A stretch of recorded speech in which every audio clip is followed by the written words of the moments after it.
How would you like some peanut butter with that jelly sandwich? Mother. Hey, oh, it's the Chris Court Show. Hey, oh. What's going on? This is Southside Jake. You're listening to the Chris Court Show, and this show is brought to you by...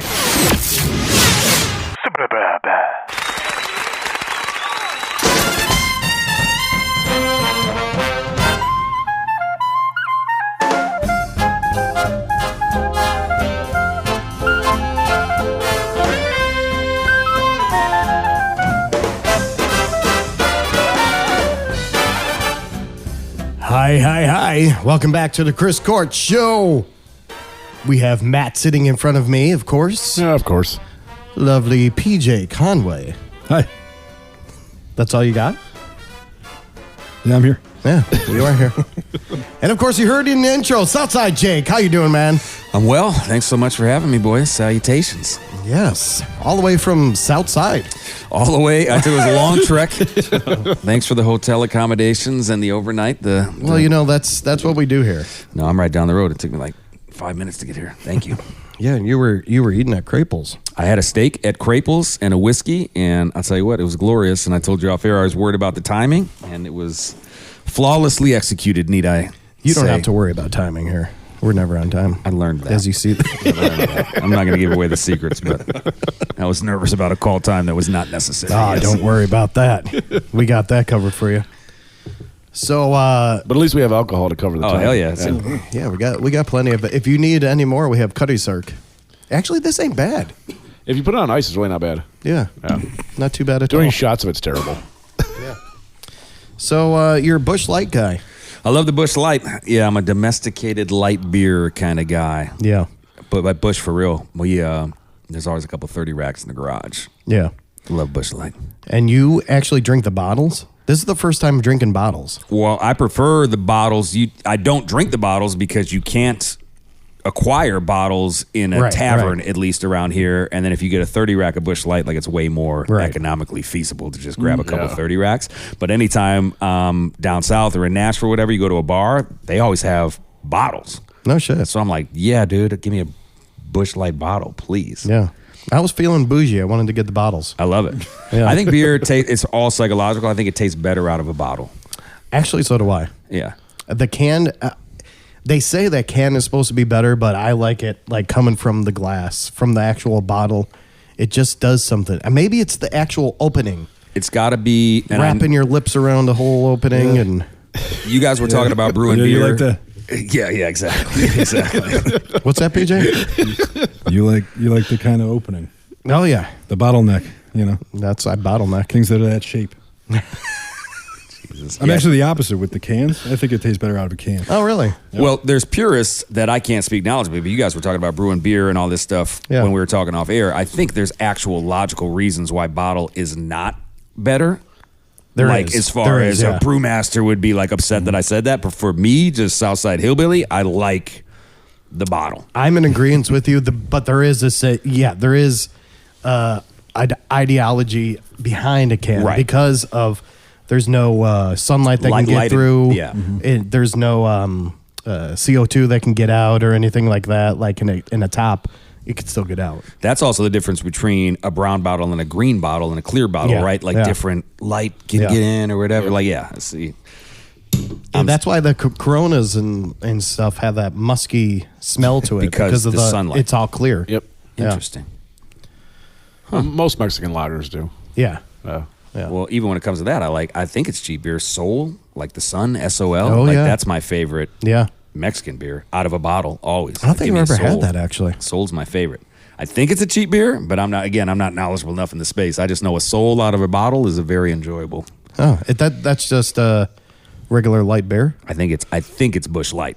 You know what I mean? I think. It's the Mexican version of Busch Light. I think so. But again, I'm way out of my... we'll have to try that out. We're starting off on a topic that I'm way outclassed on already, so I don't know. We'll try it out. We'll try it out. Yeah. So PJ, what were we going to show him? Yeah, I seen you grabbing the papers here. PJ's excited to do show and tell. Your insides? We do have a camera today, so make sure you show the camera as well. There is a camera. You can. Oh, did you have a procedure, sir? I had a colonoscopy. Oh my! It looks like a pear. It's a clean. There you go. It even says on there a clean Butthole. Let It Dr. doesn't say Jake butthole. get a look but- here. Looks kind of nice. It looks like a Yeah, I thought so. I actually watch. a peach. Yeah. Sometimes I watch porn Now, where some of they it- put a camera inside. It kind of looks like that. It's nice. Wait, what? That's good. You watch ever seen that? colonoscopy porn? No, it's not inside. The, He's talking about it's not vaginal Yeah, it's in the Oh, videos. okay. So there's actually porn where they stick a They put a colonoscopy. little camera on the penis and put it in there. Really? Why would you want to see that? Just Why would I want to see the colonoscopy? I didn't search. Look I how didn't clean search it for is. it. Look how clean it is, Jake. Southside Jake's ready to leave. I just checked the time. You really did. No polyps. It looks like clean walls. Not a lot of tears. Thank you, thank you. Yeah, Dude, your insides congratulations. are, Thank you, Dr. Southside Jake. Congratulations. Yeah, that was the picture of my throat, though. This one was? No, it's my ass. No, Either I see way. clear. This is colon right there. Yeah. You know a colon when you see one. Yeah. Well, how was that? Did they put you under? Oh yeah, it was terrible. I had to take Marilax. I had to take. It was a whole Oh, thing. because you got to flush before, right? Yeah, it was rough. Like, that day you got to absolutely do nothing and just shit. That's pretty much it. Damn, that's horrible. Yeah. Way too much info, especially in this forum. Oh yeah. When? You haven't listened to our show, have you? What age are you supposed to start getting these? Why does want to bust you 45. about? And are you there yet? No, I'm not there. But So is everything okay? I had low iron. So let's stick a camera in the butt. Well, they said. So my doctor said, all right, low iron is usually it's normal in a girl. Okay. And I was like, oh, okay, cool. Well, then I'm good. And he said, no, because you're a man. So he had me go to another doctor that you have to get a colonoscopy because there's some internal bleeding. Like women have internal bleeding when they have their periods and shit. Yeah. Well, this was internal bleeding in a man, so it was worrisome, so they had me do it. Damn. But there was nothing wrong. But you're good for real? Yeah, I'm good. Nice. Hell yeah. Yeah. Shit. Salud. Right. I drank some Happy New Year. whiskey for that, so. And you think probably Dr. lost a little weight flushing all that nonsense out of you. I think Dr. 3 pounds. Patel is just into that kind of thing. I got to get his autograph. Rob Oh, sent you me the pictures. You should get him to sign did? them and frame them. We got, on our live show, we were auctioning off a album from my old band that we were all going to sign, and then I was going to have my doctor sign. Oh, I could just use that. Yeah. Yeah, you could superimpose that. Oh, shit. Doctor, You don't even have to go talk to him. Right. does You nice just, work. you just illegally steal his, his signature. I don't think there's nothing legal about this. All right, so Jake, man. So There's not one transition that's going to go well. I had, So speaking of my butt, heard you've been writing some music. I heard from the grapevine. So yeah, man. I first off, I want to not appreciate. Look at this alcohol is coming to me now. We're talking about my colonoscopy, and I'm getting We're nervous. flustered. Yeah. I want to apologize for talking about my asshole first off. But PJ brought it up. Yeah, well, I told him to, though. I was impressed. So. No.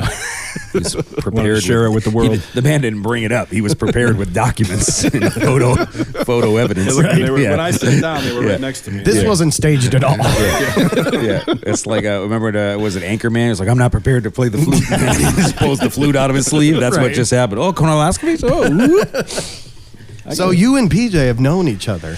yeah. PJ and I played baseball together. For a half hour. Oh, is that what we've it known is? each other. Yeah. Apparently.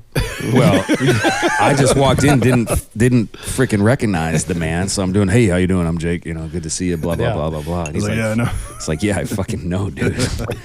So Were you ever my going to tell bad. him, PJ, or just were you going to let No, it you ride? figured it out. He was trying to let it play out. Oh, okay. I thought you figured it out after we shook hands. I thought you figured it out. And then we talked for a while. So now it's more Oh. awkward. No,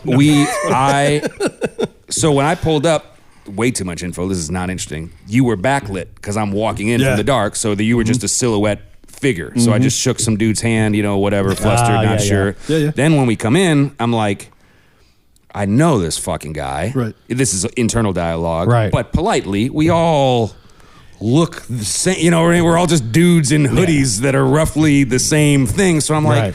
No, you don't know that guy. I thought it was funny. I was asking you all these questions. I know all this stuff about you. And I you're didn't probably know. like, what the hell is it? No, I didn't know if you. This guy did his some fucking research. This guy's stalking me, man. Dude, my ego is so Yeah, there fucking you go. big. I thought you did famous. some research. Yeah, you're famous. Oh, for did the you- pod. Like, Turns you out, performed there. Yeah, no, I did a lot of. I Yeah, thought you did research. Yep. I didn't know. He's been doing research for years. I know where you played baseball. Yeah. I know. Yeah. About, We I know where Googled you the went. fuck I out know of where you. you went to high school. Yeah, you know it all. I know. No, dude, I feel like a dickbag, and I'm so sorry. And it's hilarious because, PJ and I played baseball together. We hung out, ran in the same similar friend group, the whole deal. And we were just saying we haven't seen each other since a buddy's a bachelor party, probably like 6 years Yeah, it was ago. at least He 7 years probably. He threw a baseball game because we were all baseball buddies, but I missed the game. So I saw you guys later that night and blah, blah, blah. So, Oh, wow. yeah, PJ and I, despite introducing myself to you, That's why have known each other for years. Well, that's why I had PJ here. I was like, yeah, so you should come to this because, he doesn't know you apparently, but Dude, I thought the research on this program was impeccable. that's hilarious. Oh God, no. That's my job here is to get to know the guests. Yeah, I thought you were the fucking producer. Tap or flat water, sir? Bush Light, please. Yes. So, first off, I want to get into your song that we're playing today, Yes, sir. Whiskey Man. Yes, sir. How did this come about? So, it's obviously about whiskey, Yes, sir. right? So, how did this come about? What were you thinking about when you wrote this? Whiskey Man, I was lucky. So I've been doing music and recording music and trying to make music go out of Chicago forever. And I've recently had a little bit of momentum where I've made some cool connections down in Nashville. So I've been going to Nashville about every 2-3 months for about the last year, 2 years or so. And this last time I was like, dude, I needed to actually just get in the studio, actually focus on myself, record some music. So I recorded a song called Roll Out, where that was the reason I was down there. I had the producer, Joel Jorgensen. I had session musicians, one of whom, just humble bragging, was Katy Perry's like touring keyboardist. Like that was the main event. Nice. And I love that song. Shout out to Roll Out and all those guys, by the way. So Roll Out, and then me and this producer, Joel Jorgensen in Nashville, go out and proceed to just fucking tie one on. And we're drinking whiskey and beer, and then he gets some tequila shots and blah, blah, blah, blah, blah. The next day, my other music buddy, Brad Dollar, who lives in Nashville, that's a real name, by the way, Brad Dollar, not a stage name, was like, dude, just come over. Let's noodle around. Let's fuck around and try to, write something, see if something sticks. I'm hungover. My voice is like literally fucking gravel. And we sat in his place, and he's like, what'd you do last night? And I was like, dude, we were crushing whiskeys, had a few tequilas. And then he was like, hang on. He started noodling. Anyway, to land the fucking plane, Brad Dollar and I wrote and recorded Whiskey Man on the spot as an impromptu session. Wasn't even supposed to happen. Yeah. And we enjoyed it, thought it had legs, so we finished it up, ended up mixing it and mastering it here at a studio in Chicago, and the rest is history, as they say. So this is one of the songs, it kind of is like, I don't want to say darker song, but it has that more... gritty. Yeah, gritty edge. I would say, yeah. That's a good word. Yeah, we didn't have a goal of doing it that way. Again, my voice... So, I'm not a singer. Like, I can croon a little bit, I can carry a tune, I can sing, and I'm not being humble. I'm just genuinely not a singer, right? So, I'm not a singer, my voice is already fucked, and I'm singing on this song as well. So, it's definitely kind of got like a little bit more of a, gritty, gravelly situation going on. Yeah, no, I like this. It's always a good sound, though. Appreciate that. Yeah. Yeah, people seem to be I like the rallying gritty. behind it so far. No, I like this one a lot. It's got some momentum. People are digging on it. I like it a lot. I'm proud of it. So, Well, let's roll into it. You want to put us in there? Hell yeah. This is me, Southside Jake, Whiskey Man. I'm a whiskey man, but I had a few tequilas. I was almost a somebody once. I'm on the old side of young and the young side of old. I'm still out here kicking up dust. I'm not a fighter, but don't you try her. I can't believe that it was enough. Hey, I'm a whiskey man, but I had a few tequilas. I was almost a somebody once. 2 Cuba Libres, one cold water.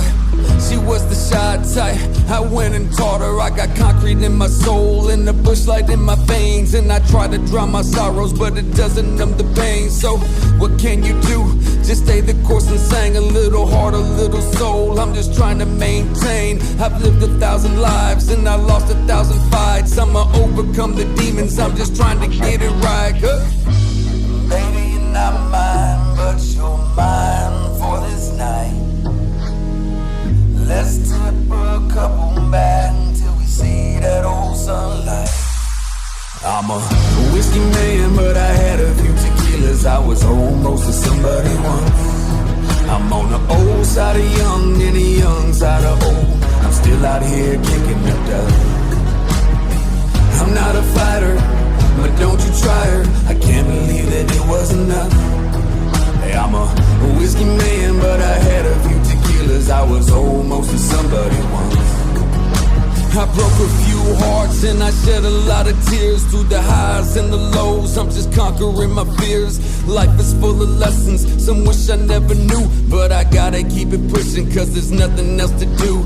I may not have it all, but I got my old guitar and these whiskey-soaked melodies healing up my scars. I'm just singing out my truth wherever I may roam. Lost man on a journey cause the music is his home.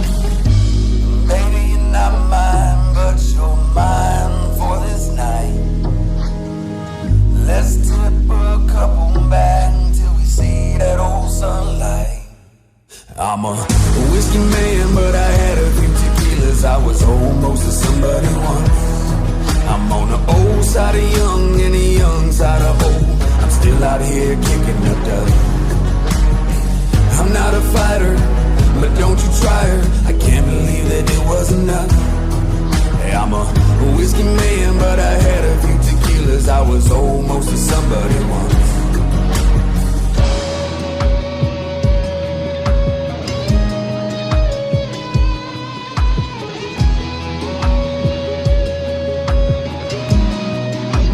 Hey, I'm a whiskey man, but I had a few tequilas. I was almost a somebody once. Yeah, I'm a whiskey man, but I had a few tequilas. I was almost a somebody once. I'm on the old side of young and the young side of old. I'm still out here kicking the dust.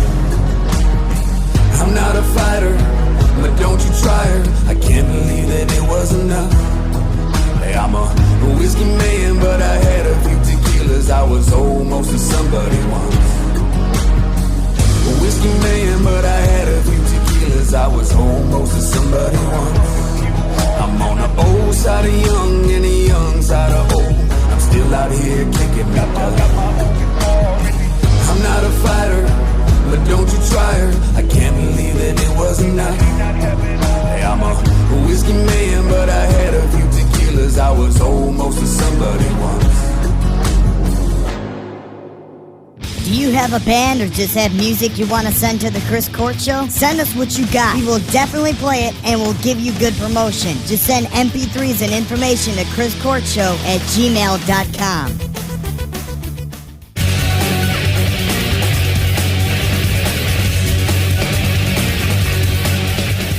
Southside Jake, Whiskey Man. Loved buddy. it. Yeah, Loved buddy. it. Thanks, man. Appreciate that. I could hear the grits, the raspy voice too. Yeah, it was on. You know how those next mornings are. So yeah. it was. Oh, yeah. It was on extra. PJ had one of those on Monday. Oh, yeah, I did. I didn't write a song though. You should have. No, I did not have the mental capabilities. So you said, where did you get the beat at? That's all original music. Brad Dollar is the gentleman's Brad, name. okay. Yeah. So him and I have been noodling, trying to write one together for a long time. He sent Yeah. me like a catalog of instrumentals, all great by the way, but none of them were like properly hitting. So Yeah. that's why we got in the room together, because it was like, dude, let's just sit down and noodle. Right. You guys are musicians. It was supposed Yeah. to just be like, let's noodle.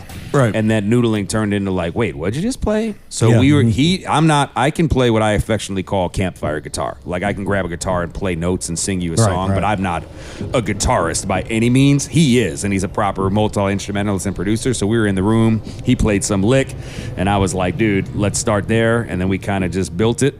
in the room, and then once the instrumental was done, I was already going on the lyrics, and that's great. It literally was, all the corny cliches. Sometimes you write a song for 6 weeks, and sometimes you write one in 4 hours. This is one of the 4 hours ones that just came through. And you never sing on any of them? I've there's always, a couple I thought I heard. yeah, I do. I croon here and there. I've got a song called Southside Girl where the pre-chorus is like a croony kind of singing thing. So I've been dabbling. The song I put out right before this, the Rollout one I referenced, I sing on that. But I sing on that. There's a female vocalist. There's layering. You know what I mean? Like I'm not winning any American Idol ever. Yeah. But I can carry a tune and get you through. Right. No, I liked it. It was some Hootie, some Pearl Jam, some Johnny Cash, like whatever that just like crooning register is. I can pull some of that off. Well, all those guys are famous and made it. So, yeah, exactly, exactly. This is the coolest part is that it was written on the spot though too. Yeah, Yeah. Dude, that's how it goes with a lot of them. I mean, PJ, you were around for a lot of... The whole reason I do music, which is absurd, is we would just freestyle rap at parties. And at the risk of being overconfident, I was halfway good at it. So we would kind of get the attention of the party. This is with Stack and Steve and all the guys that, we know. And then we started making up silly songs where we would all know the chorus, but I would just freestyle rap in between, like stupid stuff. We had one called Backflips on Your Face and Spaghetti Taco. Just You guys drunk. did that. You guys do that like no string song with Yeah, Stack? exactly. That one was great. exactly. I remember Fun hearing stuff. that. Yeah, it was we real were fun. just dicking around, drunk guys at a party. And then we said, we gotta record something. Yeah. We gotta record something. This is like 15, 16, 17 years ago. So we figured out how to record one of our super silly, like air quotes, college party songs. And politely, it was egregiously bad as far as the mix and all that stuff. We didn't know our ass from our elbow. So that's what kicked the whole thing off. Then I was like, dude, I like this. I'm passionate about this. I'm halfway okay, at least, freestyling. So then I was like, let me make an actual attempt to write a proper song. And then the first ever song I properly wrote was a song called City Kids. And I ponied up some money, actually recorded it at a studio, blah, blah, blah. And then the rest is history. That's awesome. Yeah. Oh, see, that's a good back bio of that. Yeah, pretty cool stuff. And you were there during all this. Hey. I was there for some of it. Yeah. Chris and I put together a song. But I had it was over a bottle of Elijah Craig, but I already had the lyrics written, so it wasn't like written out. We kind of put it together over the bottle. Yeah, he wrote the lyrics and sent it to me, and we just just wrote it out, and I played the guitar and then sang it, and then he wrote all the lyrics. Yeah, but that's what songwriting is. Exactly. Like, I've got a lyric graveyard on my phone right now of shit that comes in my head, and you throw it on the Notes app or whatever. You know what I mean? I have a shit ton. Just because if you guys sat down and you said we're having a songwriting session, which is what you did, but like if you were both and Nashville and this is songwriting, you would come prepared with lyrics and some kind of shit anyway. You know what I mean? You bring ideas. So, you don't just show up empty. You bring ideas. So I guess I'm saying don't shortchange yourself. You guys, you absolutely wrote a song. Well, Chris has done plenty of songs. I wrote one song. I want to hear it. But I think your song. I think your song hits. What's it called? It's not on Spotify. What is it? Yet. What is it, PJ? Nocturnal Emissions. And this is what was it about? But we need the version with the live. Well, we could show them the version after this. Though. Yeah, you won't be able to hear it on here. I could put it up on our page. Yeah. It'd be fun. Yeah, that's awesome, dude. Good on you.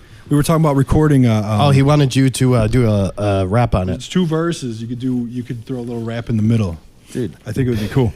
Send it over. Yeah, have your people call my. We'll have to record it and then put a little shit in there, like because everything make it sound better. Everything is live, so it was kind of we couldn't mess with it. It was fun. It was like fun. That was during a New Year's Eve party like 6-7 years ago. Is when we like recorded it just like a. I believe you guys recorded that while we were drinking Cuddy Sark. But you're right. But that same bottle. I think the first time was in my garage after we had put it all together. So then.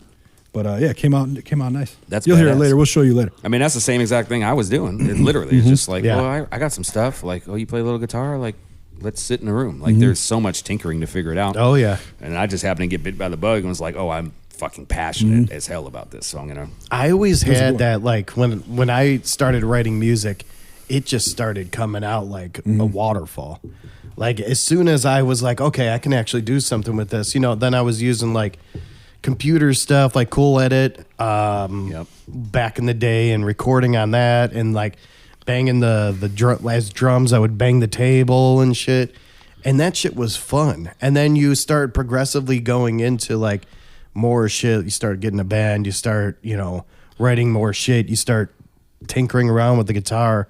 And that's how it just becomes to fruition. Like, damn, I can actually do something. You just stay the course. Right. And then you look up one day and it's 20 years later and you're like, Right. oh shit, I did some cool shit. Yeah. Or at least some stuff I'm proud of, or whatever. I've done stuff that I'm proud of. Like, I think anyone that does record shit or, even your song, right. I think you should be proud of that. I mean, that was for sure. Just to do something because it's a touchy song. I've never been super. Yeah, it's very romantic. But no, I always like going to your guys' practices. To Chris's band, I used to go to the practice and see him like work stuff out and put together the song, and I always liked that process. It was cool. Yeah, it was fun. Yeah, if you don't know where music comes from, it's a fucking magic trick, Oh, yeah. right? Like it was a million years ago. It was like literally 60 Minutes or something weird, and I think it was like Tracy Chapman. Anyway, I was like a kid, and they wrote a song on the spot, like during the 5-minute interview segment. And I was just like, my mind was blown. I was like, wait, you can do that? You're allowed to do that? Wait, what does that mean? But you know what I mean? Like, if you don't know where music comes from, I'm convinced it's like a magic trick. Yeah. It's like building a motorcycle. Like, I don't know what? The engine just works, dude. Like, I can say some stuff about pistons or whatever, but I don't fucking know. Right. It goes. Yeah. But if you're a mechanic, you're like, dude, what are you talking about? Right. This is the easiest shit in the world. It's simple physics and mechanics. Yeah. Exactly. So, yeah. Well, they say Paul McCartney wrote Yesterday, and it came to him in a dream.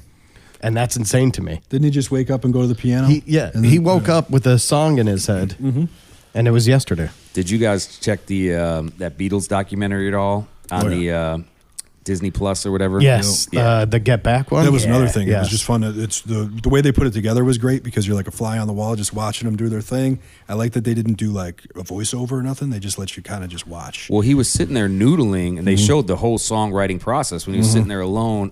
Which one? JoJo was a man. Get Back. Right. Get Back. It was great. Name of the fucking documentary. Figure it out, kid. But when they're sitting there in that scene, and he's literally just noodling on the guitar, and then he's kind of trying to find it vocally, and then he finds it, and then the boys come in, and then the next thing you know, they're like doing it. It's like, dude, it's awesome. Like, and they definitely had that magic. I mean, they changed it a ton too. They changed Get Back. Oh, yeah. It like started off like a political song, and then they completely changed it. A lot of their songs were fucking changed so much. Because John Lennon and Paul McCartney, in my opinion, were one of the greatest songwriting duos ever. dude, period. So they inspired each other to do that shit. What's the saying? Is it iron sharpens iron or whatever? Like, Yes. Yeah. I think it's that they weren't shy to tell the other that no, that doesn't work. No, so completely then not. Yeah, exactly. Because it wasn't like no one's ego was bigger than the other's ego. Because they're both fucking huge. John Lennon and Paul McCartney. Like, those are two household names. So, Yep. All right. Speaking of the Beatles, let's talk about Southside Jake. Hell yeah. Two similar caliber musical acts. Right. So, we wrote out some interview questions. Oh, hell yeah. Yeah. Oh, you did. Actually, AI wrote this out for us. I wrote a lot of these questions Had for to us. Google this bum. You had to drum up an old childhood. No, so, and they were actually pretty good. And so, actually, one of my questions is, what are your influences? Well, everything we're talking about. So I'm all over the board. Like, I grew up classic rock guy. Beatles, Pink Floyd, Tom Petty, The Who, Hendrix, whatever. I'm classic rock guy. And then love heavy metal, Metallica, Pantera. I don't know if it's called heavy metal, but went heavy into like Deftones, Kitty, like all that kind of stuff. No and shit, then okay. obviously I'm a hip hop kid, like all of that mid to late 90s meets early 2000s rap. I mean, holy shit, talk about mesmerized. You know what I mean? So Yeah. I love it all. I know that's like a cliche answer. But No, I am almost with you on that. yeah, hip hop, classic rock, country. Yeah. Shit, like sign me up. Soul. Do you, So you kind of, when you rap, you remind me a lot of Atmosphere. I get that a lot. Do you? Yeah. Okay. I think the tonality is the same. Yeah. And I think the topics are somewhat similar. Yeah. My deal is like this. Authenticity is the only thing we can be, right? So it's so funny. Like, I'm 39 years old. So he's like, you tell me, what do you do? Like, oh, I'm a rapper. Like, it's obviously I get that the initial reaction is like, LOL, fuck this guy. You know what I mean? But I think the reason it works and it sticks is because, and PJ can literally attest to this, or at least I think and hope so, like, I'm not coming in acting like some ding dong that I'm not, or rhyming about some shit that's not true. Like, we just listen to Whiskey Man. It says, I got concrete in my soul and a bush light in my veins. Yeah. Like, I'm literally sitting on concrete right now, slugging a bush light. Like, so I say all that not to just be like hyping myself up. I think it works because I can have all those influences similar to a guy like an Atmosphere and just be like, yo, I'm rapping about what I know. Right. And I'm not trying to be overly gangster guy, and I'm not trying to be over the top. It's just like, this is who the fuck I am. Right. And then also, sorry for being long-winded, counterpoint, dog, I am from fucking Ford City, and I did go to Bogan, and fuck you, I'm probably more hood than more than the hood guys that you know. You know what I mean? So like, I think it comes out in this nice little cool, similar to Atmosphere, authenticity. Authenticity. Yeah. Authentic way. Yeah. And I don't like to compare people to other things, but every time I listen to you, that's exactly what I hear. I love that. I mean, that's fucking awesome. Thank you. Yeah. We'll take that all day. No problem. Matt, you want to ask questions? I can. Because usually just ask all the questions for me. Well, you know. A lot of these were from AI, so they're going to sound very professional questions. Love it, please. I'll give my interview, like Chicago job has- interview answers. Chicago has a rich history in hip-hop. How has the city influenced your music and unique elements? What unique elements do you bring to the songs? Well, the city is the songs.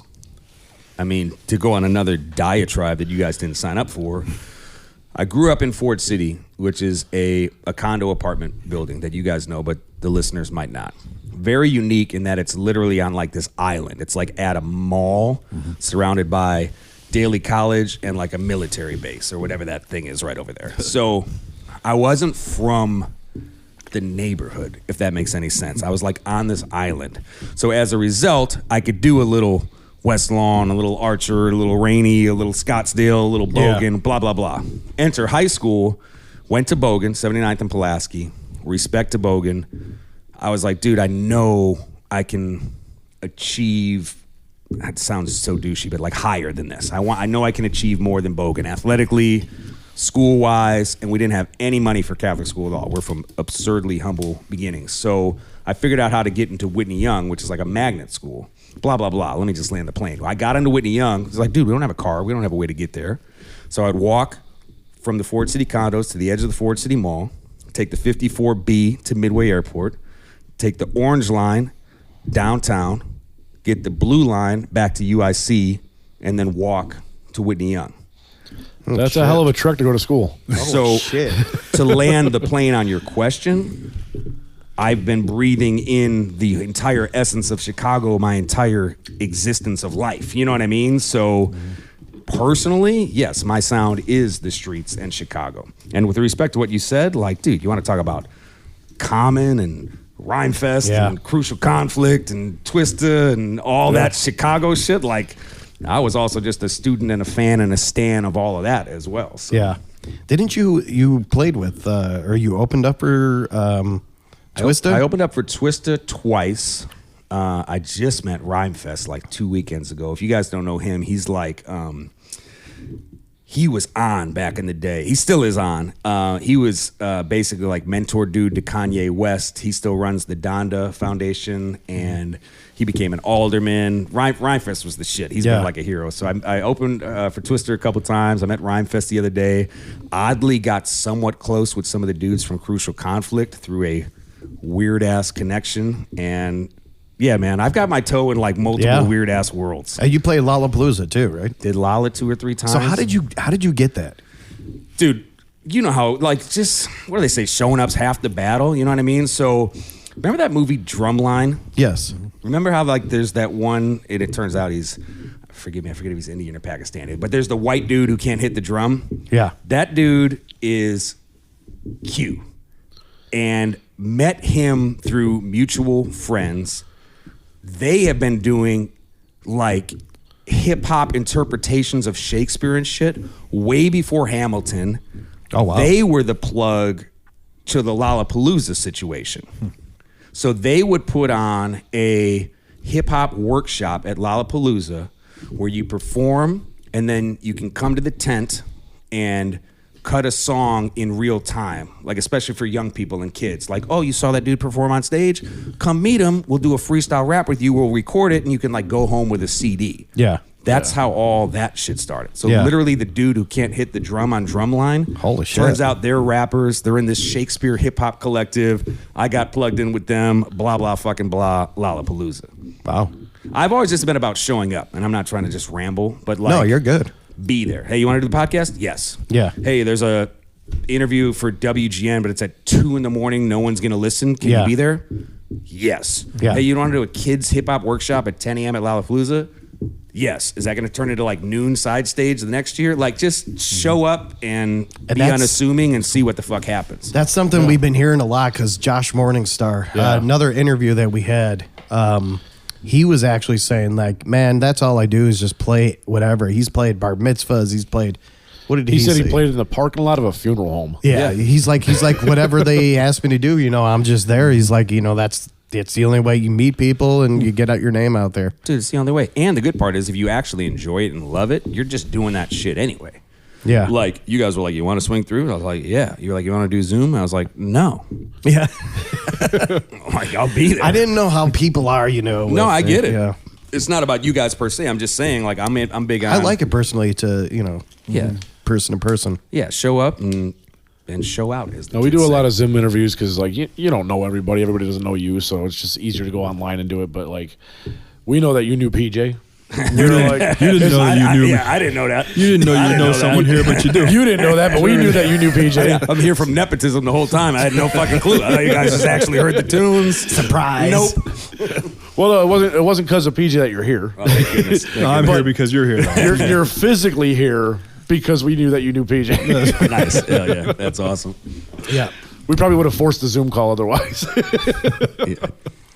Yeah, well, I think if they live near here, I'm okay. Well, it depends. You don't know who they are, though. That's the other thing. You have Yeah, to but consider I that. kind of. Well, that's the other thing. I feel with like him, I feel comfortable. We with never it. sat around and like did this and drank, but I was like, dude, I know these guys. Yeah, like, right. Like, Right. I'm gonna go sit and drink a couple beers and talk some shit. Yeah. for a little Yeah. while. Yeah, for sure. Go ahead, Matt. You can ask one. Oh, okay. So, are there specific themes or messages that you try to convey into your music? So, like, it's not very. I don't hear too much politics, something like that. But I think you might have already answered this by just saying that you write lyrics of everyday life. Yeah, gritty.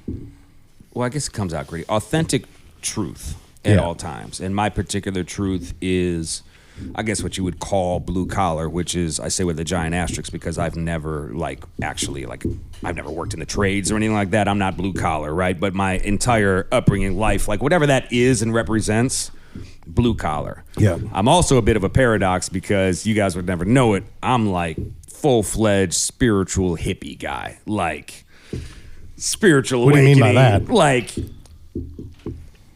I can Like, should we have burned some sage before you came in? Yeah. We got it over there on the counter. Yeah. No, I mean, no one wants to really? hear about this. I had a full-fledged, like, what I call a spiritual awakening, like 10 years ago. Yeah. So, like, completely in tune with spirit and the ether world and no vibrations shit. and all that kind of shit. So, Wow. I'm just this paradox between this blue-collar situation meets full-fledged spiritual hippie, which meets kind of, and I'm not saying I'm a tough guy because I'm not, but like meets kind of like fuck you Southside gangster guy. I do know crucial conflict. Fuck you meets like, oh, that's a beautiful book. Like, I don't know what the fuck I am. You know what I mean? But all I know is it's gonna be authentic and that. Yeah. Like for real. These aren't flexings. I'm a Harley riding, pickup truck driving, Yeah. pit bull owning, cigar smoking son of a bitch. Yeah.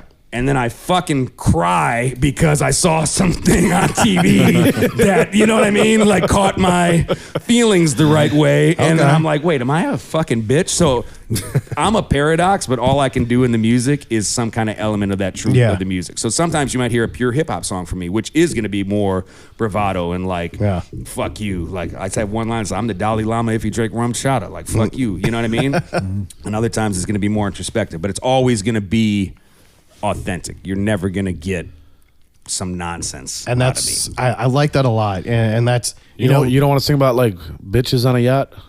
I will, and I have songs like that, but it's because on some level, not bitches on a yacht, but like, you know, maybe we are got the homie in Tampa that has a boat. Maybe we are out there crushing a couple bottles and hanging out, and the music's going, and we're smoking a cigar, and you are feeling that big pimping vibe. There you go. So there's some lines like that. Don't get it twisted, but it's real. It's real. Yeah. You know what I mean? Yeah. All right, go ahead, Matt. You said you wanted to be included in these I don't want to read all of I these. feel like I'm on the board of review for like Harvard Law or something right now. Matt said that he didn't get to ask the questions that our last interview, so I'm trying to include him. We had a list of questions, and he just asked every single one back to back to back, and I'm like, oh, then you got to scan and figure It's got to be natural, motherfucking natural. All right, how did slow motion get played on Blackhawks games? I worked for the Chicago Blackhawks professionally for 13 years. So I wanted... Wait, actually United Center or the actual Blackhawks? I was in the Blackhawks front office for 13 years. No shit. I was on the business side, so I wasn't making hockey decisions. So I played baseball and basketball at Rockford College, which is now Rockford University. Mm-hmm. And every young person coming out is like, oh, I'm going to play pro ball. Like, and PJ, you could attest to this. I have no fucking shot at pro ball. So then it's like, well, what's the next best step? Oh, you can work in sports? I never knew that.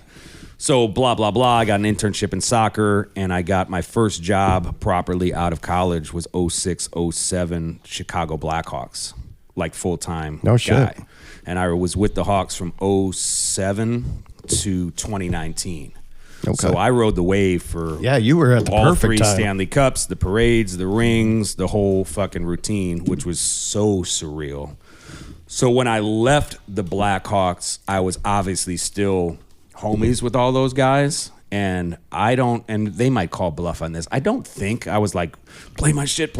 I think I was just like at a game, and one of the homies was like, yo, Jimmy on the music, like you got to do this or whatever, and they did it. But then the Bulls, this is what I'm saying. Now, this is not about showing up, but like it's funny how things steamroll, like we were saying earlier. So then like the Chicago Bulls, turns out they have like a local artist spotlight series where you can play a song like you guys just did for me, and then they put you on the big screen. So then like they did that.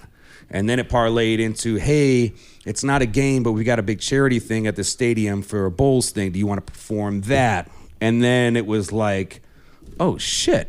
And then I forget if it was Bulls or Blackhawks were like, come do a quick halftime thing. And then you look up and you're like, damn, I played the United Center like 2 or 3 times. Yeah. Like, this shit is fucking insane. But the actual grassroots answer is, I fucking worked there for 14 years. Was it sold out every time we played the United Center? Dan, I'd like to call it packed out. Okay.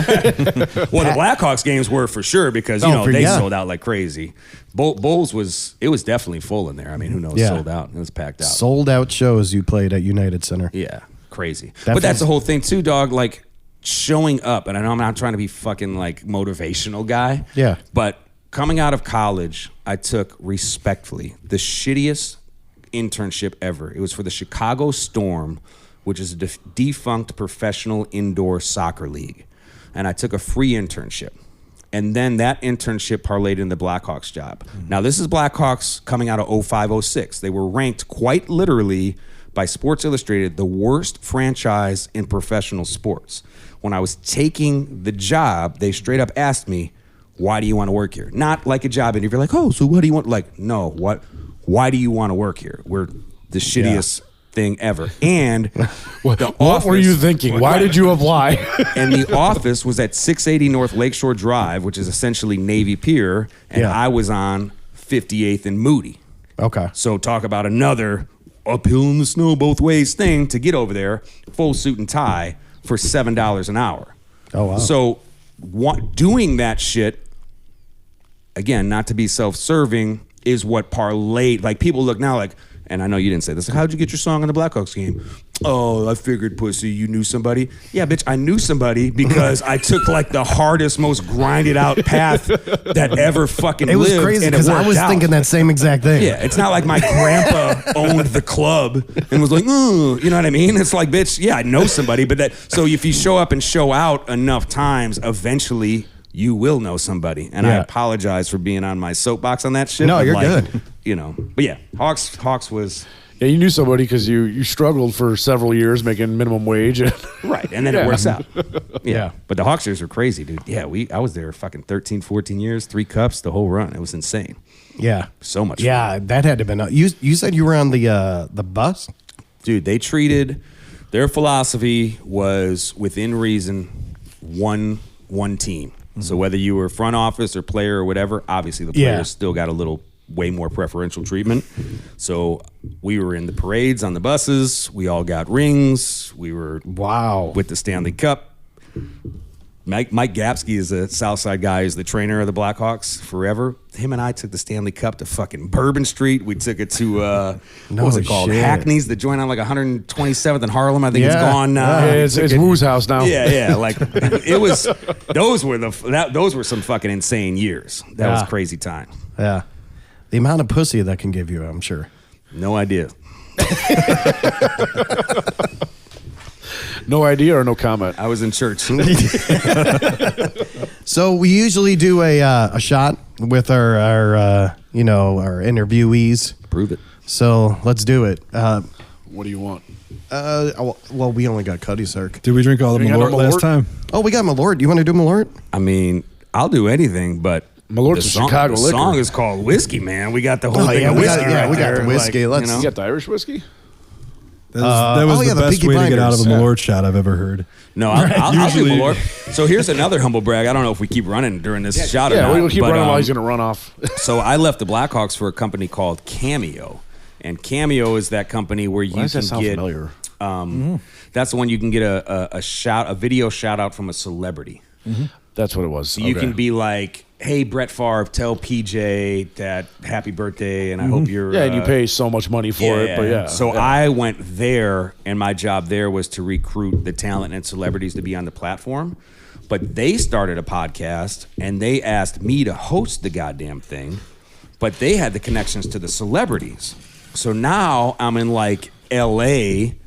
interviewing Lance Bass and Sinbad and all these fucking celebrities, but our whole hook on the podcast was because the Chicago handshake is like a shot of Malort and a Midwestern beer. We called it the Cameo handshake. So I would literally, but we would record 2 or 3 in a day. So it'd be like, shit, this is amazing. I'm with Lance Bass in LA, ripping a shot of Malort with his ass. But then in 2 hours, we got another one because Sinbad's coming through. So I'm like, by the end of these fucking things, I'm like 4 Malort shots deep. And I'm like, it was a trip. It was wild. What did they think of the Malort? Most people took it in stride. I would always hype it up, though, and be like, dude, you're going to fucking hate this. So I think they were over-prepared. Right. You got to do that. Yeah. But the coolest one was Lance Bass by far. I always just tell people it's like the smoothest, best liquor you're ever going to. Yeah, that's what I would have done. You're going to love this. Yeah, I went the backwards route. It tastes like a jockstrap, dude. But a good one. Or like, what's that shot? I always described it as a crusty penny you found underneath your 1995 Civic. Exactly. Or there's a fun name for it, but the shot that's just all the leftover juice under like the bar mat that you would take when you were like... It's a bar mat shot. Is that what it's... Yeah. That's what I've always known it as. It tastes like fucking that. It's just absurd. Thank you, sir. Thank you, strange man. That actually... You've never seen before. What a nice stranger. You got it, buddy. What a nice I don't want to lift it over the equipment itself. So. Why? Because I don't want to buy new shit. So we'll do it over here. Cheers. Salud, boys. Thank you so much. Cheers. Thanks for having me, too, by the way. No problem. Thanks for coming. See, you can't do a shot of whiskey over the Zooms. That's true. Scrumptious. Oh, we've done it a couple times already. Was that the Cuddy? What was that? That was Peaky Blinders. Where'd it go? There it is. here it is. You know, I think I was drinking some of shit. that on New Year's too. Yeah. It was all that mixing that got me. The mixing? Dumb question. Is mixing. that obviously affiliated with the show? Or Yeah. is it just, Yeah. I think it's actually Sadler's whiskey. Nice. Hell yeah. Oh, yeah, Sadler. Yeah, I think Tim brought that. Yeah. Yeah. Hell yeah, dude. It's just like a Peaky Blinders edition. Yeah. I love it. Appreciate it. So What's on the list? What do you got? actually, this is a question that I wanted to ask. So, is there any other artists, rappers, or songwriters, whoever, that you dreamt of working with? Yeah, hell yeah. I mean, it's going to be such a hodgepodge, right? Like, if I could sit down in a room with Jay-Z and Zach Brown, Oh shit! that would be sick as That'd be fuck. interesting. Yeah. This is random, but Nate Roos, he's the singer of Fun Period. Yeah. Some nights I stay. Yeah. I think he's a prolific fucking songwriter. I'd love to be in the room with him. Like, Wow. yeah, I mean, and then it's just like we were talking about the Beatles, like dream world. I don't know. So I mean, if Paul Right. McCartney wants to throw back a little Peaky Blinder and noodle around a bit, yeah. But give me Jay-Z, Zach Brown, give me Nate Roos, and I'm in a good spot. I'm good to go. No shit. Yeah. Didn't expect it to go there. Where'd you think for real? I was thinking more Tupac. I don't know why Tupac. Because he's still alive. Yeah. James Hetfield. See, that's a great answer. Yeah. You're right there. I mean, that's yes to Yeah. all these. Like, Yeah, you know, right, you just right. got to shout an answer like yes. Yeah. Like, No, Tupac and- I would not want to do that. Sorry, I'm holding out for Nate Roos. Sorry, Tupac, who's still alive in Puerto Rico. Do you hear they just caught his Yeah, Killer. It is arrested as killer. crazy and times. now Puff Daddy or Diddy or P Diddy, whatever his name is Sean Combs. like he's the one who put the hit on it. dude, this is a spiral, but there is a lot of stuff going on in the entertainment world right now where like lids are coming off stuff, whether true or not, and like the allegations around all that Tupac Diddy stuff. Yeah, it's Diddy's insane. under a lot of heat with sexual assault stuff. Cat Williams was on the Shannon Sharp podcast last night or the night before, went in on all of I seen that. yeah. So for the record, I don't know dick about none of that. I'm observing this as a fan, but shit's going down right now. Yeah. Weird stuff is happening. I know it happened. So Hey, dude, you were there? I was there. yeah, Me and Puffy. shit's getting weird right now. No. How old were you when that happened? Shit. I was fucking 14. I was carrying a gun then. I think that's all the questions that we have. Damn, I liked the formal ones. They were kind of Yeah. Did you have any more formal ones, Matt? I mean, I might still have a couple, but Okay, I don't like the rest of them. You so. said you freestyle, right? oh god, we're gonna try to go down that route. Do you need another shot? What I said, sir, was freestyling is what started. Yeah, he this said- You know what? musical He did I'm say gonna- he used to freestyle. Yeah. But sometimes it's good. It's good to go back to your roots. Yeah, it is. Maybe not. You on don't have to video do it, but I camera. was going to freestyle with you. No, you know what's funny though, for real, is the difference, at least for sure in hip hop. Like, there's people that can actually freestyle. Yeah. Right. I'm not one of them. Okay. What I can do is garage freestyle. Right. Like, Perfect. We're slugging Peaky Blinders. I might just lose my mind if we're gonna throw the Yeah, time there you up. go. Like, I can do that, but there's real life like hip hop freestyle rappers Yeah. that can like make it go. I'm good enough to keep the party alive, keep it going. There's going to Right. be some stutters and some nonsense and then some Yeah. Paul Canerco. Like, wait, where'd you say Paul Canerco out of the blue for? Like, I'm that guy. I'm not like an actual proper freestyler. But no, hell yeah. I can get the things going. Actually, that's how I write a lot of my songs, for real. I know you asked it teasingly. If I got a good instrumental, I'll mumble through it. Or I'll freestyle something, like I got the Peaky Blinders and then the Flinders, and I'm like, so I'll record a track like that, and then if it has legs, I'll take those mumbled weird spots and be like, oh no, you should say I got the Peaky Blinders, my soul is lost, let's find her, and then you start actually building And building off of that, yeah. and then you're like, oh, okay, we're writing a fucking song. Yeah. So I'm not a great freestyler, and I'm not being humble, but that's how it goes. Can I show you how I freestyle? Please. Oh, great. Cool. I want you to judge me. I will not. I will. I will listen and enjoy.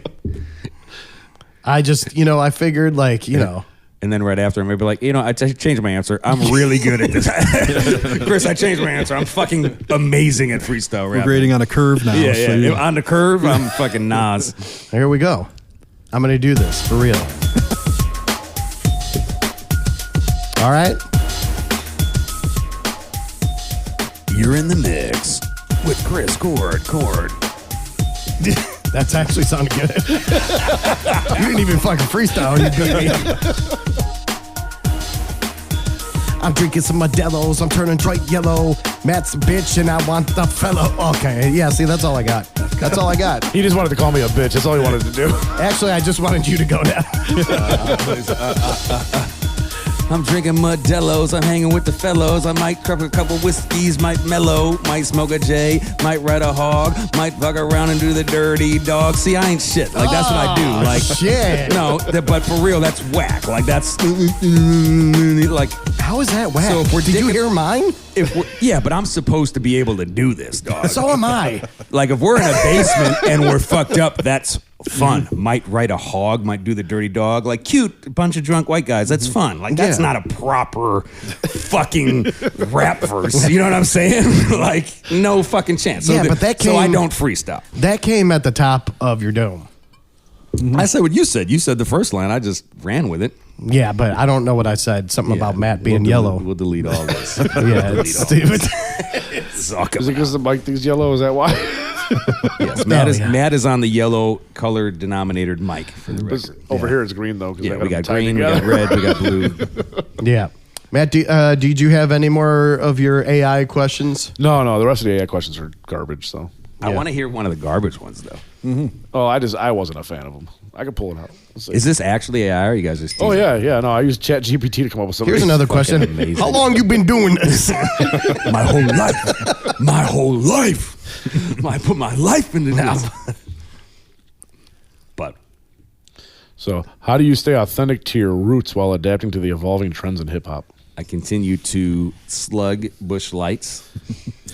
You were right on top of that question. No. Well, it's funny because that is like a nerdy AI question, but hip hop's adapting like crazy, right? And I'll be honest, I respect the shit out of it. It's not my style of music, and I don't necessarily love it as a fan. Like, it's getting way more about the vibe, which is not bad. It's just not me than it is about like the content of the lyrics. And even rapping is way less about spitting bars and rapping. There's some people doing it, J. Cole, Kendrick, you know, there's tons, but a lot of it is more like vibe, you know what I mean? Like all that stuff. So not chasing that trend, even though it seems like, damn, Lil Nas X and Doja Cat and all these people are really sounding like cool. The mumble doing rap or this. whatever. Yeah, but I kind of want to do it. No, dude, that you've never done that. You don't do that. Like, you're allowed to expand a little bit. But don't chase the trends. So what do you think about the mumble rap? Dude, anybody expressing themselves through art is cool with me. Yeah. You know what I mean? Asking what do you think about the mumble rap to me is like, well, what do you think about, I don't fucking know, like this food dish. Right. Like, do you like, stuffed mushrooms? Like, nah, I don't really But other people fuck do. with mushrooms at all. Yeah. But I'm not going to shit on mushrooms. Like, dude, it's beautiful. So anyone expressing themselves through art and anybody finding a way out of their circumstance through art is cool with me. Yeah. You need to write a book. I don't know. I need to read it too. Dude, I got another soapbox diatribe for you, though. There's two ways my brain thinks. There's the fan, which is very easy to be like, fuck that mumble rap bullshit. Yeah. And then there's maybe someone scratching the surface or being near it and being like, oh, that motherfucker's doing his best to make art. You know what I mean? Like, watch this. This will get me canceled if I ever make it. Hey, man, you like Drake? Here's the fan. Oh, fuck Drake. Soft ass, pussy ass, whining on the mic ass Drake. Hell no. Now watch this. Hey, man, Drake actually heard your shit. He fucks with you. you learned a little bit more about the grind he took, and I'm like, shit, I love Drake. I respect the shit out of the Drake. Watch this. Let me take it more like local. Hey, you like the Cubs? Man, fuck the Chicago Cubs. I'm White Sox till I die. Hey, man, the Cubs called. Literally, my brother worked for the Cubs, and my sister-in-law, he won a fucking World Series with them. Like, your brother's there now. Do you like the Cubs? Like, well, yeah. You know, yeah, I like the Cubs. So the difference between, like, the fan version of all of us and then like the oh shit, like we gotta actually live and breathe in this world. Yeah. Like Lars can't drum for shit. Fuck Lars. He's the worst drummer in metal. That's the hey, Lars called. Oh, all right. What's up, baby? You know what I mean? Like you ever had Peaky Blinders? Yeah. Anyway. That's always a guy. That's another soapbox you didn't sign up for, but you know what I mean? Like get breaking out of that fan mode and just into like, what do I actually think about this art mode? So do I listen to mumble rap consistently? No. Yeah. Am I here to shit on it? Absolutely not. That's someone trying to fucking be creative, and that's what we want. Yeah. Mm-hmm. That's actually a good thing to go by. I do the opposite, and I'm not shaming the way you shit do all it. over it. Right. No, I'm not shaming the way that you do that because that's the proper way, and I need to learn that more because I just, honestly, I go on to my soapboxes, and my fucking mind will just bleh, and just say shit. And I can't stop that. Like, I can never stop that. Like, to say what's on my mind, it's on my mind, it's coming out. There's nothing wrong with that.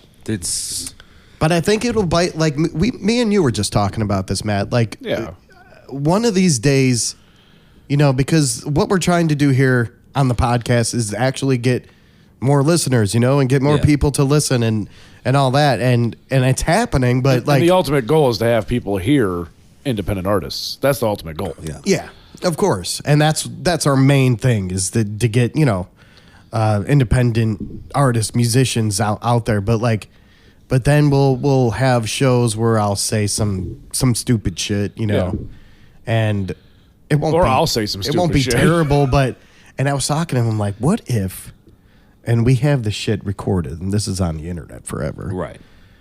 Something happens where, okay, we do make it, and then they all replay that shit, and it's like, well, wait, why did you say this, and why did you say that? Yep. So you're right. Like, well, your guys' medium, the podcast medium, is such a unique catch-22 as well, right? Because it's all about being authentic with your boys, right? Look at Schultz, or look at even the other day we just said Shannon Sharp and Cat. They're talking like boys, like no one's holding back. Yeah. But the caveat is, people know them and like, right? Oh, that's just Chris. He speaks his mind. Right. Who the fuck is Chris? We guys are running the fine line of like, wait, fuck did he just say? Like, you can't say that. I never heard of you. But if you don't remain your true authentic self, then how the fuck are you ever going to get some sold authentic traction? Right, so exactly. it's like a catch-22. So, like, I don't have advice for you. It's just... Well, damn. I think people being salacious for the sake of Were you asking for advice? Yeah. I told him to write a book. Yeah. Well, I mean, him writing a book's one thing, but are we actually going to take that advice?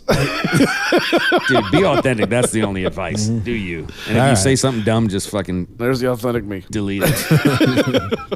All right. Yeah, well, then, yeah. There you go, Matt. I mean, all you can There's be your is you answer. at the end of the day, right? Yeah. So fuck them. PJ, are you tired? You look... No. You've been pretty quiet over there, too. No, I'm good. All right. You need some whiskey? Just taking it all in. You guys are interesting. I'm like, listen to the pod. Yeah. I kind of like that the whiskey's still here. I have no idea the timeline of this thing. Do you care if I put a little of this Go for peaky it. in Go this ahead. thing here? Yeah, go ahead. Ice ball's melting quite a bit, but That's all right. So we're trying to do a live video. Hopefully this is still going, and hopefully I'll be able to... This is our first time doing I this. think your phone died. Yeah? Did it? See. I don't know. I can't see. I have it on the battery pack. I have lights here. I have, first time. Got, We had to do it with our, we got A+ headphones for everybody. You know what? Fuck you, Southside Jake. Exactly. Whose headphones you making fun of over there? Well, he's got the Sonys. I don't even know what I'm wearing. Oh, yours are the... well, to be fair, we didn't want you to wear those because the air cups are falling apart. You'd have black shit over your face. I have those I got a ones. hat on, which Do is you? saving me from Those that. are actually not bad. Dude, Oh, those- sounds good. Sound. Those ones, I have those Sonys that PJ are wearing, and then I'm not a gearhead guy, but fuck, I just got a pair of proper good ones, like studio quality, like actual good ones. They're a game changer, but like, dude, headphones are It depends on Depends like on what you're doing. What we're doing right now is speaking to each other. Yeah, I We mean, need to you can each hear other. yourself, okay, right? I mean, look at Matt's headphones. That's all we need. Exactly. Look at his My headphones are beautiful. Right. We're not EQing a fucking opera. You know, like Yeah. throw the headphones on. Talk to the boys. I'm gonna go on Amazon and buy another $5 set of headphones. What do you want? Yeah, exactly. They gotta match that somewhat. I'm gonna find better ones. I saw a set with a crown on the top, so we're gonna go with those. Yeah. Dude, I like mixing on headphones. That's like a big no-no in music. Really? But Yeah. my deal is like, dude, people are going to fucking listen to them on headphones. Right. I do the Especially headphones. nowadays. Then I'll take the headphones off and listen. I'll do the car test. And I'm like, if it's hitting those three, we're good. But Yeah. I like mixing on headphones. Most Car headphones test today is the too. best, I think. Most headphones today have great audio quality. Most. 100%. So there's no. I don't think there's a problem mixing in headphones. I think there's I think probably... years ago there was a problem. Well, exactly. Yeah. And also mixing on headphones versus mixing in some Dolby Digital LA studio that costs $5 million. Like, of course, you probably want to be mixing in Like there. the one we're sitting in. Yeah, exactly. But like both of our bootleg speakers pointed at us with maybe a sub on the ground. Like, I'm mixing on headphones, dude. Yeah. Fuck out here. You know what I mean? But that's the way people listen, though. Yeah, they listen. Maybe it's changing because whenever I like was producing music or doing something, it was always through speakers. Yeah. But anytime I tried to do it through headphones, it was too. It's weird. It felt claustrophobic for me. It's very. It is. It's matted, kind of, and Yeah. it's very in your head, and it's right here, and you lose a little bit. Outside of teasing, unless you have good headphones, you lose a little bit of that spatialness. Yeah. You know, so if you pan something, you're not going to fully maybe get it. Well, But they got those newer headphones though, with spatial audio and everything in them now. So They do, but Yeah. that's digital. if you get the really expensive ones though, they've actually got different speakers inside of them, like Yeah. at different angles and shit. spatial audio is becoming like if you bounce your music or mix it in this new spatial audio, I can't speak knowledge on it. Spotify is paying more per stream, and Apple Music is paying more per stream if your bounce is in this spatial audio qualifications. shit. Yeah. Now, I know that the newer, not the AirPods, but the bigger ones that they have, the actual the headphones. Max, AirPods Max. Is that what they call them? Yeah. Yeah. The bigger headphones, they have the spatial audio built in, so that's probably why they're paying more. And for it's it. crazy, like if you're in that. Remember when the Chronic 2001 came out, that Dr. Dre album, and the first thing was that movie, Dolce Double? Yeah. Dog. I think we're all roughly in the same age range. When you were in the fucking 1991 Oldsmobile Yeah. in 2001, and you put that motherfucker on, and you put your little system on. And you're like, oh my, And oh my god, it's real life. oh my god. So yeah, I'm here for the spatial audio. I'm not gonna buy the special headphones for it, but Nah, that I'll shit's listen expensive. not as much as they charge for those I'll fucking things. listen to it. Yeah, exactly. Yeah. So I got my $5 Amazon special. Dude, it does the same shit. We're hearing each other right now. It's all good. That's the other thing. Here's another diatribe as you search to whether fucking end this or find an AI question. I've got a theory too called it's the man, not the mic. Like a lot of gearheads will be like, well, if you don't have the Manly fucking XN97 for $2,000, or if you don't have a Shure SM7B, it's like, bitch, I would rather listen to good music and a good singer out of a Oh, 100%. crackerjack mic than a bad singer on a $2,000 Manly. Yeah. Like, it's the man, not the mic. Right. He's got the fanciest mic here, and it's old as shit. That's a SM58 there. But it's old as shit too. It is. Yeah. We bought that in high school. Oh, hell yeah. Well, that's a 58. Like, that's the live. Right. Like, That's why we playing got out it mic. because Yeah, we hell were yeah. playing. We a were playing live. a lot It was shows. probably a big investment at the time and the whole deal. Yeah, Like, I think damn, it was we're getting a 58. $150 That or one was so for the 150 mic. at the time, Yeah. yeah. 58s are still the, at least like, once you hit arenas and a proper Yeah. touring, but 58s are still the go-to I love 'em. playing out mic. I love 'em. Yeah, they're fucking awesome. But yeah, dude, everyone's like, you can't, dude, get a fucking standard mic. Throw that shit in, what's the standard thing that comes with Apple? GarageBand. Throw it in GarageBand, GarageBand. yeah. Like, I don't want to hear about, I didn't have money for the studio, bitch. You could literally do it anywhere Right. now. Well, that reminds me of that. You were talking about that. I had to look up the guy's name, but that Oliver Anthony, who did, he basically had Oh, just like a yeah. make set up in the woods. He did that Richmond, north of Richmond. Yeah. That stuff's great, and that's not on any kind of equipment. He's just out there with his guitar singing. It's Because good music's that's gonna- all. You hear just the soul like just crawling out of him. It's crazy. Good But- music's going to shine no matter what. Even all these legends we're talking about, the Beatles, all this stuff, they're recording on, 8 tracks, maybe at the most 12 tracks. Again, I'm not a Yeah. gearhead, but so we're playing it as a live band in a room. We're tracking it, most of it all at the same exact time. Like, that would not meet today's recording standards. Yeah. But you love those fucking songs. You cry to those songs. And they still sound great. Right. So I don't want to hear like, oh, I didn't have a Shure SM7 beat. Like, bitch, record your fucking song. Let's see if it's a good song, because we can always take it to the big boy studio Right. later on. You know what I mean? Like, oh. I think I prefer the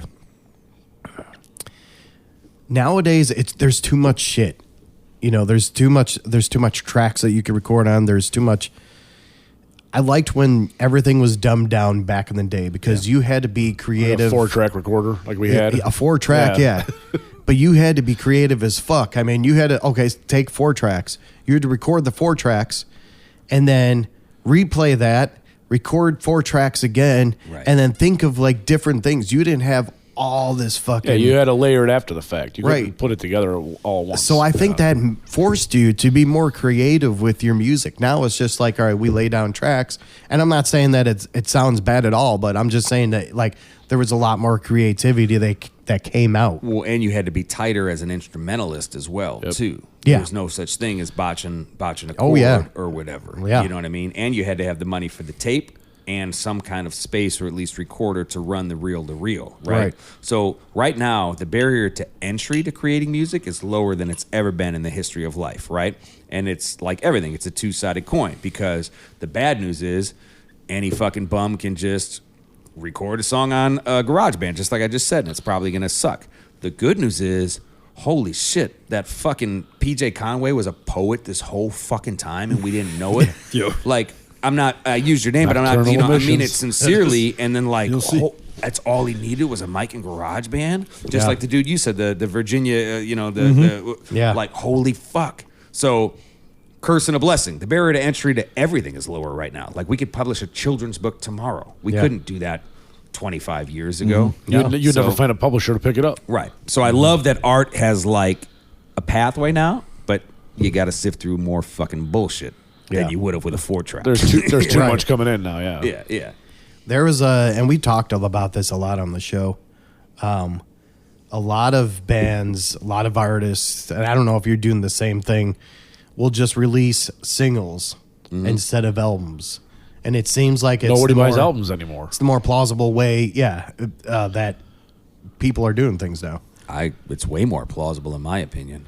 Yeah. I mean, the pure hippie artist in me would love to listen to an album and sit down and consume it and put the record on and drink some whiskey and be in the room and all that. The music marketer in me is like, dog, all that time and effort you put into writing, recording those 40 songs to get chopped down to 12, and then you're promoting that one album. We could have been putting all that time and effort And into you might be one only song. and you might be only Yeah. promoting 1 or 2 singles. That's what I'm saying. Yeah. But we write one song, we promote the shit out of that one, we write another one, we promote the shit out of that one, right? And then we see what sticks. And then like, I'd love to write a concept album, but we ain't got no fucking time for that. That's crazy. Because if you think about it, I mean, I'm just going to take The Wall, for example.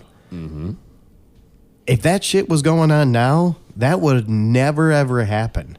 Ever. And like all these artists and bands that, we've interviewed and talked to, like they all say the same thing. No, we do, singles and all that. But like they can have Some of them will release an EP, but it's just like 3 or 4 songs. they can have a very good concept album that is built there, because I fucking love concept albums, but it seems like that's just not the thing to do today. I love the idea of an album. I think that's something that should be honored as like a listener. Like I literally just listened to 2 days ago, Busta Rhymes had Extinction Level Event. It came out in I think 2002. I just listened to it front to back the other day. Yeah, Albums are fucking dope. Oh yeah. But And usually the artists orchestrate them in a way where it tells a story throughout the entire album. Exactly. Yeah. And the art, the physical, like the artwork, like the illustrations That tie was into the it. That was the and best. that's part of it. And then you look at the You lyrics. put the CD or the record on or whatever. You'd be sitting there just staring at the shit, reading it. And Dude, you got the interludes, all that jazz. Dude, I would love to do that. I just think we live in we live in the TikTok age, right? So Right. it's just like, is They this want cool? shit Is it not? fast. Is it cool? Is it not? Yeah. It's not like we're waiting on bated breath because the Stones album is dropping Tuesday and we're all gonna get it. You know, we don't want to stand in line anymore. you gotta adjust with the times. I Stand in line at suppose. the record store for the release date. Hell Dude, yeah. or the actual Ticketmaster locations, like you'd be outside the Jewel, Yeah. or the Carson JC Perry Penney. Scott's. Yeah. And I remember when Jewel had like the ticket sales and shit for stuff. You'd go there for like the fucking like circus even. You'd go to Everything. Jewel to get the tickets. Yeah. Yeah, but that was fun. Instead of going online and then Oh, it's so much easier. It's so much easier. I want 4 tickets done. for the lazy man in you. Right. Dude, but then pulling them up is hard sometimes now too, because it's like download the ballpark app and upload this and fucking scan your retina. It's like, dog, I'm just trying to get a hot dog and go to the game. Like, I don't, Here's your porn you looked at last week. right, exactly. You're fumbling with the thing in front of the usher. The browser history pops up. Like, A dog, big dick pops I'm up. just trying to trying to see the White Sox. Hey, the Royals. I swear this is what I was looking at before. I swear. Exactly. He's winking at you. Shit don't work. Golly. All right. So I think that's all we have for today. Hey, man, I want to thank you so much for coming on. We did it all. It's been awesome. Like, thank you, Southside Jake. PJ, thank you for coming up here. You're welcome.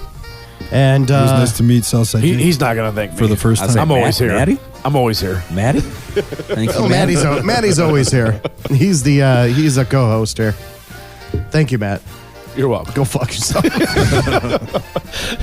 I quit. So where can everyone find your stuff? Well, guys, you can find me at southsidejake.com. No, everything is Southside Jake. I Southside is one word, which is technically incorrect in the grammatical world. But all my Instagram, Facebook, website, everything is just Southside Jake. So, And it's all on streaming platforms, too. oh yeah, like- to Spotify and anywhere you can get music. I'm on AMI jukeboxes. Fingers crossed, really close to closing something with touch-tune jukeboxes. So Oh, shit. yeah, we're out here. Nice. Anywhere, if you throw Southside Jake in the Google machine, it'll populate. Awesome. Well, hey, man, thanks a lot for coming up here. Dude, for real, love that what you guys are doing. Love that you had me here, and appreciate the platform. Yes, for sure. Salud. You heard it, Southside Jake.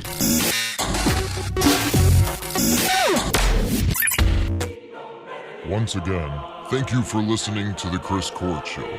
Remember, if you have a band or business, or know someone that has a band or business, send all the info and MP3s to chriscourtshow@gmail.com. Chicken nuggets and cranberry sauce. The Chris Court Show.